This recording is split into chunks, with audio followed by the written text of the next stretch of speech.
So I will give you maps.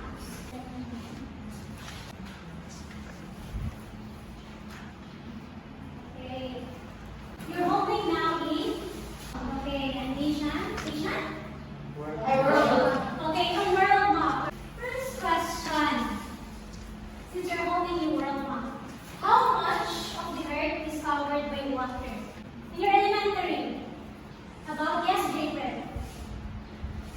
75%. Okay. Almost 75%, but approximately it is 71%. Okay, what are the ocean basins of the world based on the world map? Okay, very good. Pacific Ocean. Next. The Atlantic Ocean. Indian Ocean. Arctic Ocean. Okay, what is the largest ocean basin? Very good. The Pacific Ocean. Is there any peculiar with the shape of the continents on the opposite side of the Atlantic Ocean? So where is the Atlantic Ocean? It is between what continent? Between North America and the European countries. So, is there any peculiar with the shape? When you look at the South America and then the Africa. Okay, what have you noticed, Lalipay? When you look at the two continents, they are connected like puzzles. Okay, it's like a puzzle piece. So this afternoon, we will discuss on if these continents are related to each other. Okay, for the objective, Michael, can you read the first objective? Discuss next week behind the theory of continental drift. Second objective, Lalipay. Describe the continental drift theory. Okay, and lastly, Jonah. Enumerate and explain the evidence used to support the idea of drifting continents. Okay. Okay. Do you know this person? Who? Alfred. Alfred? Ito siya yung Wagner? Wagner. How when do you know this person? Because he's the one who understands his continental drift theory. Okay, he proposed the continental drift theory. Very good. So, Alfred? Alfred who? Wagner. Alfred Wegener. So, since he is a German, I give that one as Wegener. Wegener. Okay, Alfred Wegener is a German meteorologist. So, what is a meteorologist? Yes, Michael. Meteorologist studies rocks About rocks? Puzzle people? Nale. Take example, you. The one that is working in Pagasa. Okay. Yes, Michael. Okay. A person who studies weather condition.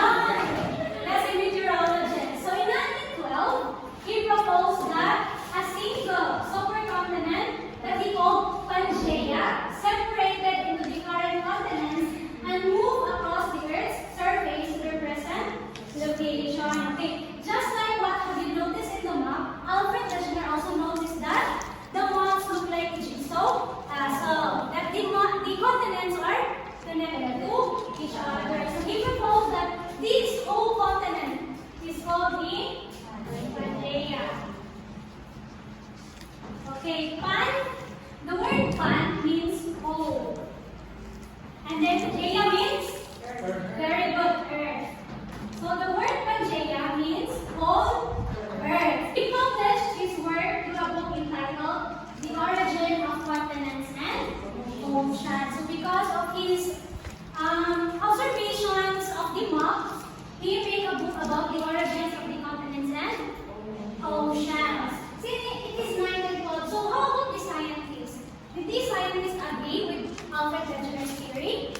Yes, Alex. Scientists did not Did not. the theory of Alfred Wegener. Okay, the scientists dispute the theory of Alfred Wegener because Alfred Wegener lacks evidences to support the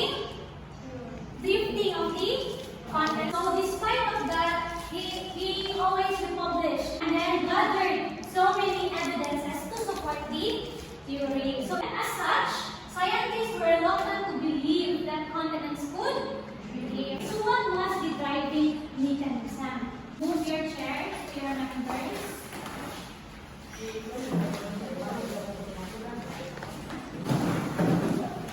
Okay, we have here a little paper and print out. Kindly wait for this.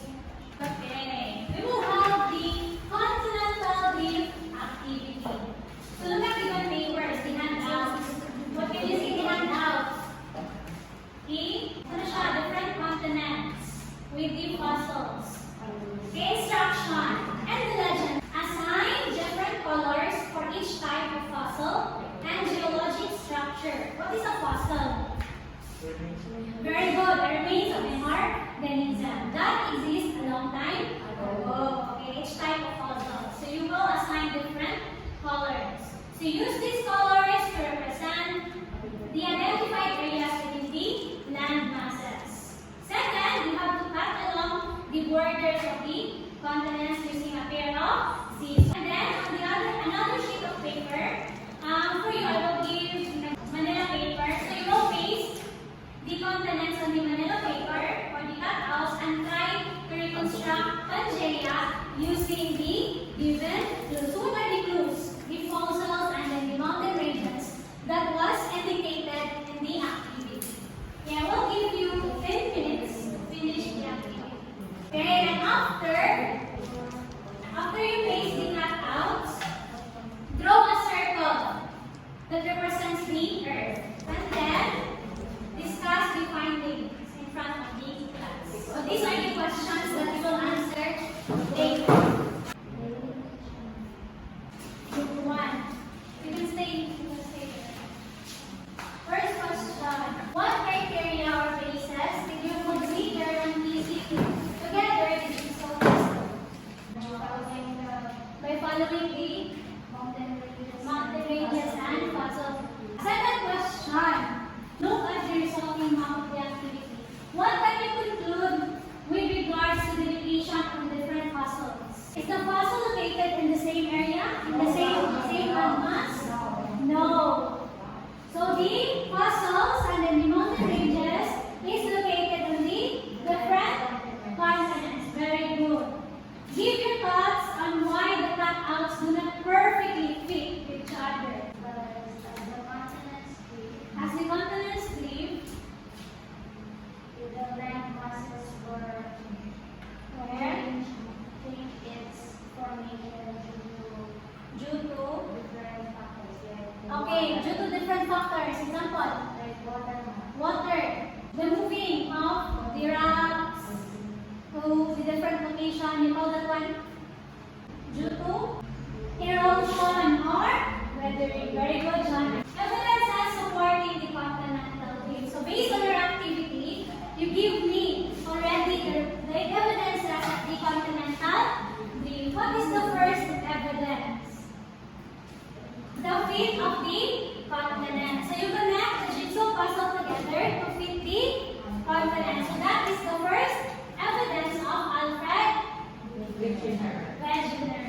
So that's the first one. You notice that the different continents fit to each other like a jigsaw puzzle. Second, similarity in geologic limits and structure. It can be mountains, volcanoes. So those are examples of geologic limits and structure.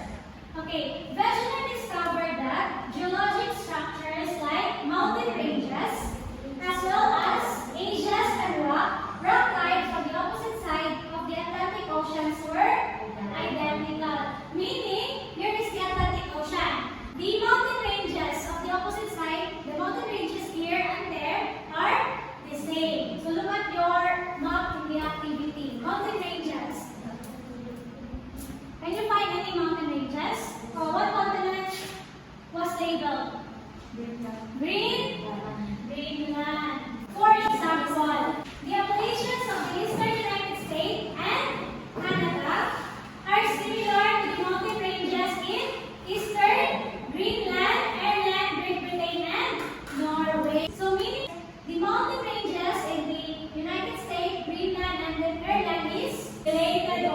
the same Ariha Mountain ranges. So that's the second evidence. The second evidence, similarity in geologic units and structure.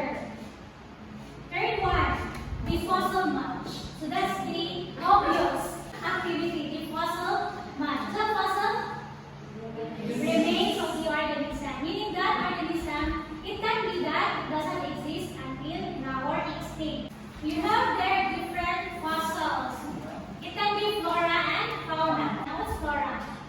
Flora refers to very good plants, and fauna, animals. So what are the flora that was mentioned in the activity? Where's the little legend? European flora and Glossopteris. How about the fauna?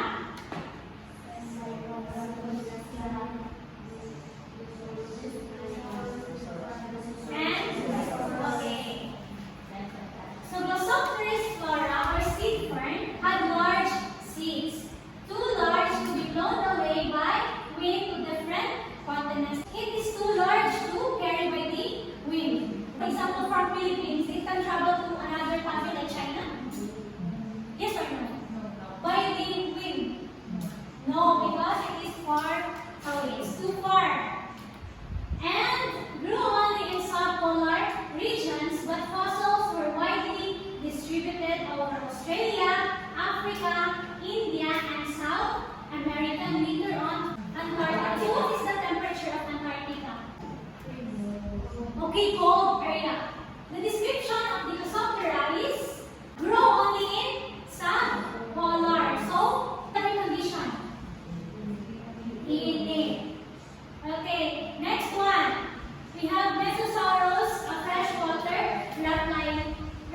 So this Mesosaurus cannot cross oceans, whose fossils were found only in block shells about 260 million years of age or in Permian in South Africa and Brazil. It is impossible to travel from the ocean because this organism can only exist in fresh water. It cannot survive if it travels through seawater or ocean. Okay, I have here an example of fossils. In the right corner, we have here the Spinosaurus, and in the left one is the Sigmodonatus. So land reptiles whose fossils were found across South America, Africa, India, and Antarctica, with their inability to swim and continents differing climates. The organism must have lived side by side, and that the lands drifted apart after they become extinct and fossilized. So look at your map. The location of the South America, and then Africa, India, Antarctica. Third one. The last one, the glacial and paleoclimate evidence. So glacial refers to snow or glaciers.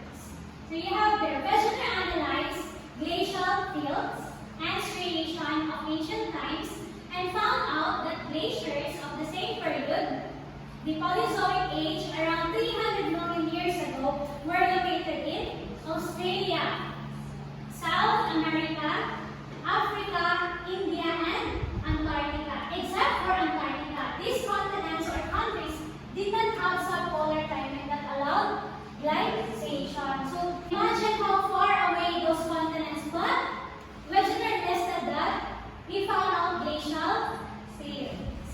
Quiz time. Kindly arrange your chairs. I will give you only 10 minutes to answer the quiz.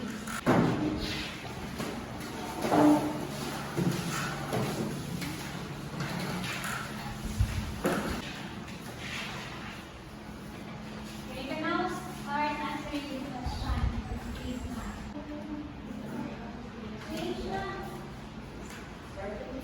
okay, I will be the one to check your papers. Please come here.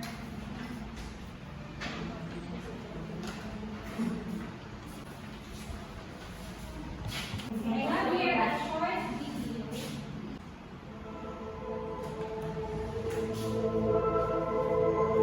Ever seen this map?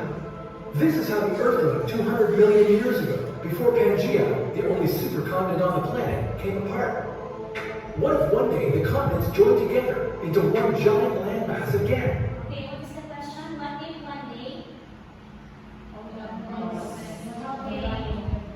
if one day we join And you could travel from North America to Africa on foot. What country would become your new neighbor? Will this cause natural disasters all over the planet? How long would this new Pangea last for? This is what if, and here's what would happen if the continents merged together. Did you know the land below you is actually moving right now?